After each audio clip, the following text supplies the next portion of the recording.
everyone, Vijaho, this is me again, Mama Cheng. Welcome back to our channel. For today's video ay mag-assemble tayo ng aming mini Christmas tree. Kasi malapit na naman magpasko. Nakaka-excite, hindi ba? Advance Merry Christmas, kabayan! Tara, let's start!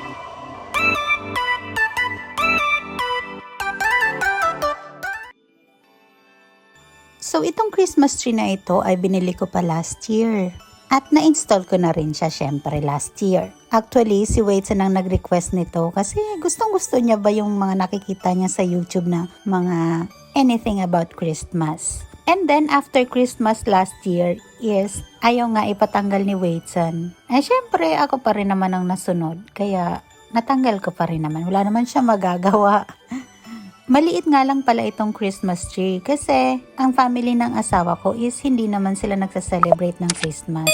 So kami lang ni Wadeson ang may gusto nito. Kasi sila, hindi naman kasi sila Christian, hindi sila Catholic. Taoism ang kanilang religion. So syempre, understood naman na yon na hindi sila nagsa-celebrate ng Christmas. Madali lang naman tong i-assemble kasi nga maliit lang naman siya. And then itong aking mga Christmas balls ay di battery.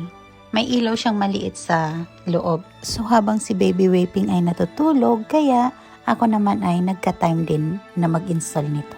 Kasi ilang araw nang nagre-request si Wadeson na ilagay ko na daw kasi magki-Christmas na nga. Kaya syempre, habang tulog si Baby at si Wadeson naman ay nasa school, kaya gawin ko na.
Charan! Surprise!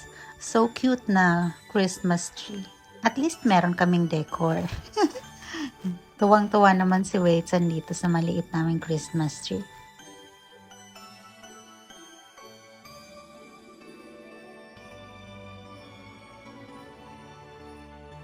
Advance Merry Christmas po sa lahat. Tumatanggap po ako ng gift. Pwede na po bayad GCash.